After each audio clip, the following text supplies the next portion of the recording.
Welcome to மிச்சிசை. இன்னைக்கு நம்ம வீடியோல எந்த படத்த பத்தி பார்க்க போறோம்னா, யூத் படத்த பத்தி பார்க்க போறோம். யூத் படம் எப்படி இருக்கு?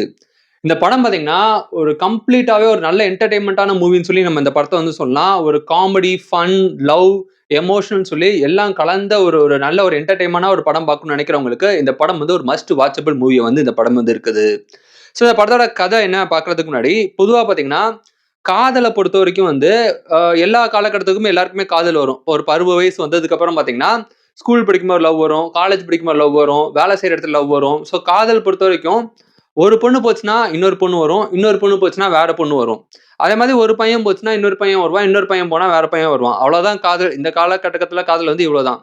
ஆனா, எல்லா காலகட்டத்திலயும் அப்பா, அம்மா அப்படிங்கிற ஒரு விஷயம் பார்த்தீங்கன்னா, ரொம்ப முக்கியமான ஒரு விஷயம் சொல்லலாம். அப்பேற்பட்ட அப்பா, அம்மா மதிக்கணும், மரியாதை செலுத்தணும், அவங்களோட உணர்வுகள புரிஞ்சுக்கணும், அவங்களுக்கு ஒரு நல்ல பிள்ளையா இருக்கணும் அப்படிங்கிற ஒரு விஷயத்த தான் இந்த படத்துல ரொம்ப அழகா கிளைமாக்ஸ்ல காமிச்சிருக்காங்க. ஒரு நல்ல எமோஷனலா கிளைமாக்ஸ் முடிச்சிருக்காங்க.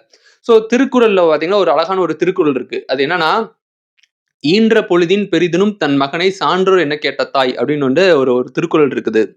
அதாவது ஒரு அம்மா தான் குழந்தைய பெத்தெடுத்ததுக்கு அப்புறம் அந்த அம்மா சந்தோஷப்படுறத விட, அந்த பெத்த டயத்துல சந்தோஷப்படுறத விட, தன்னோட பையனோ தன்னோட பிள்ளை ஒரு ஒரு நல்ல சக்சஸ்ஃபுல்லான ஒரு பையனா இருக்கான்.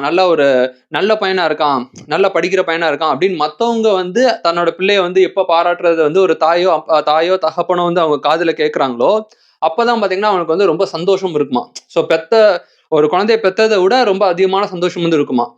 ஸோ அந்த மாரி தான். நீங்க ஒரு பையனாவோ, ஒரு பொண்ணாவோ இருந்தீங்கன்னா, வாழ்க்கையில பெரிய விஷயம் எதுன்னு பார்த்தீங்கன்னா, உங்க அப்பா, அம்மாவ பெருமைப்படுத்துறது தான் பெரிய விஷயமே தவிர, ஒரு அழகான பொண்ண உஷார் பண்றதெல்லாம் பெரிய விஷயமே கிடையாது. அது ரொம்ப ரொம்ப சாதாரண விஷயம். லிட்டரலா சொல்லப்போனா அது ஹார்மோன் கோளாறு. அவ்வளோதான்.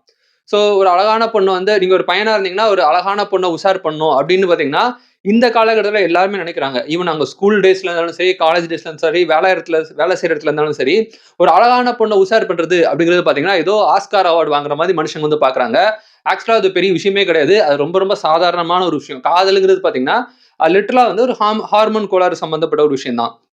ஸோ வாழ்க்கையில பெரிய விஷயம் என்னது அப்படின்னா, உங்க அப்பா, அம்மாவ பெருமைப்படுத்துறது தான் ரொம்பவே பெரிய விஷயம். அப்படிங்கிற ஒரு விஷயத்த அந்த படத்தோட கிளைமாக்ஸ்ல ரொம்ப அழகா சொல்லியிருக்காங்க. நீங்க ஜெயிச்சதுக்கு அப்புறம், நீங்க நீங்க ஒரு பையனா இருந்தீங்கனாலும் சரி, பொண்ணா இருந்தாலும் சரி, நீங்க ஜெயிச்சதுக்கு அப்புறம் உங்க கூட உங்க பின்னாடி 1000 பேர் வரலாம். அது பெரிய விஷயமே கிடையாது.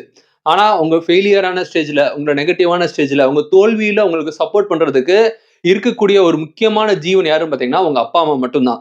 நீங்க தோத்து போனாலும் உங்க கூட சப்போர்ட்டிவா உங்க அப்பா, அம்மா இருப்பாங்க. ஆனா, நீங்க ஜெயிச்சதுக்கு அப்புறம் 1000 பொண்ணு வரலாம், 1000 பசங்க வரலாம். அது பெரிய விஷயமே கிடையாது. அப்படி வரவங்க அது அது தேவையும் கிடையாது நம்மளுக்கு. ஸோ, அத கிளைமாக்ஸ்ல ரொம்ப நல்லா காமிச்சிருக்காங்க. கிளைமாக்ஸ்ல அந்த சீன் எனக்கு ரொம்பவே புடிச்சிருந்தது. ஸோ ஃபெயிலியர் ஒரு நீ நான் பாஸ் ஆனா என்ன நீ லவ் பண்ணுவேன்னு சொல்றதுல என்ன இருக்குது? நான் ஃபெயில் ஆனாலும் நீ என்ன லவ் பண்ணியிருக்க இல்லையா? லவ்ங்கிறது எந்த வித எதிர்பார்ப்பும் இல்லாம வர்றது தானே லவ். அப்படிங்கிறது ரொம்ப அழகா காமிச்சிருக்காங்க. ஸோ படத்தோட கதை என்னன்னு பார்த்தீங்கன்னா, சிம்பிளா சொல்லப்போனா, பிரவீன் அப்படிங்கிற ஒரு பையன். அந்த பையனோட 10த் ரிசல்ட்ல தான் படம் ஸ்டார்ட் ஆகுது. தான் பையன் 10த்ல ஜஸ்ட் பாஸ் தான் அந்த பையன் ஆயிருப்பான். ஜஸ்ட் பாஸ் ஆனதே பார்த்தீங்கன்னா, அவங்க அம்மா ரொம்ப சந்தோஷமா பையன் பாஸ் ஆயிட்டான்னு சொல்லி ரொம்ப சந்தோஷப்படுவாங்க. அந்த பையனோட 12த் ரிசல்ட்ஸ்ல பார்த்தீங்கன்னா, இந்த படம் முடியுது. 12த் ரிசல்ட்ல பார்த்தீங்கன்னா, அந்த பையன் நல்லா படிக்கக்கூடிய ஒரு பையனா மாறிருவான். ஸோ இந்த 2 வருஷ காலகட்டத்தில அவன் வாழ்க்கையில என்ன நடந்தது அப்படிங்கிறத பார்த்தீங்கன்னா, இந்த படத்தோட கதை சொல்லலாம். 11த், 12த் இந்த ஏஜ் பார்த்தீங்கன்னா, ஒரு டீனேஜ் தான். இந்த டயத்துல ஃப்ரெண்ட்ஸுங்களோட ஜாலியா ஊர் சுத்துறது, ஒரு அழகான பொண்ண லவ் பண்றது, உஷார் பண்றது, அவங்களோட என்ன சொல்றது, அந்த அந்த மாரி விஷயங்கள் போறது, அந்த மாரி ஒரு ஒரு ஒரு ஒரு சுத்தி திரியக்கூடிய ஒரு ஒரு என்ன சொல்றது, ஒரு ரொம்ப கிரேஸியான ஒரு பையனா தான் ஹீரோ காமிச்சிருக்காங்க. அந்த பையனோட ஆக்டிங் பார்த்தீங்கன்னா, ரொம்ப நல்லா இருந்தது. அவர் தான் படத்தோட டைரக்டராவும் இருந்திருக்காரு. ஸோ அந்த அந்த பையனோட ஆக்டிங் ஆகட்டும், அந்த பையனோட அந்த ஃப்ரெண்ட்ஷிப் ஆகட்டும், அந்த பையனோட பிஹேவியர் ஆகட்டும், பையன ஒரு பொண்ண பார்க்கும்போது அவன் மனசுல வரக்கூடிய அந்த அந்த அந்த வெளிப்படுத்தக்கூடிய ஆக்டிங் ஆகட்டும், எல்லாமே ரொம்ப அழகா அந்த கென்னுங்கிற அந்த ஆக்டர் ரொம்பவே நல்லா பண்ணியிருக்காருன்னு சொல்லலாம். அது மாரி டான்ஸும் பார்த்தீங்கன்னா, பயங்கரமா டான்ஸ் ஆடியிருக்காரு. அது மாரி படத்தோட கிளைமாக்ஸ்ல ஒரு ஃபைட் வருது. ஃபைட் எல்லாமே நல்லா பண்ணியிருக்காங்க. விஷுவலா இந்த படம் ரொம்ப நல்லா டைரக்ஷன் பண்ணியிருக்காங்கன்னு சொல்லலாம். ரொம்ப நல்லா இருந்தது படம். ஸோ இந்த படம் அ நீங்க கண்டிப்பா ஒரு ஒரு நல்ல படம் பார்க்கணும்னு நினைக்கிறவங்க, கண்டிப்பா இந்த படம் பார்க்கலாம். ஸோ ரொம்ப ஒரு அருமையான ஒரு தரமான ஒரு படம்னு சொல்லி இந்த படத்த சொல்லலாம். இந்த படத்துல நடிச்ச அந்த 3 ஹீரோயின்ஸ் பார்த்தீங்கன்னா, ரொம்பவே பார்க்க அழகா இருந்தாங்க. அஃப்கோர்ஸ் அழகு யாருக்கு தான் பிடிக்காது. அ ரொம்ப அழகா இருந்தாங்க. 3 பொண்ணுங்களுமே ரொம்பவே அழகா நல்லா நேச்சுரலா நடிச்சிருந்தாங்க. அவங்களோட ஃப்ரெண்ட்ஸா நடிச்சிருந்த அந்த பசங்களும் பார்த்தீங்கன்னா, ரொம்ப நல்லா பண்ணியிருந்தாங்க. அந்த அந்த ஸ்கூல் லைஃப்ப நம்ம நினைவுபடுத்தக்கூடிய ஒரு படம்னு சொல்லி இந்த படத்த சொல்லலாம். ஸ்கூல் லைஃப்ப நம்ம திரும்பி பார்க்கக்கூடிய அந்த ஸ்கூல் லைஃப் பார்த்தீங்கன்னா, ரொம்ப ஒரு சந்தோஷமான ஒரு லைஃப் பீரியடுன்னு சொல்லலாம். அந்த ஸ்கூல் லைஃப ரொம்ப நல்லா வந்து காமிச்சிருக்காங்க. ஸோ ஓவரால் வந்து கம்ப்ளீட்டாவே ஒரு ஒரு நல்ல என்டர்டெயின்மென்ட்டான ஒரு மூவின்னு சொல்லி இந்த படத்த வந்து சொல்லலாம். இந்த படம் பார்க்கலன்னா கண்டிப்பா பாருங்க. இந்த வீடியோ உங்களுக்கு பிடிச்சா லைக் பண்ணுங்க, ஷேர் பண்ணுங்க. முயற்சி செய்க்கு சப்ஸ்கிரைப் பண்ணுங்க. Thank you.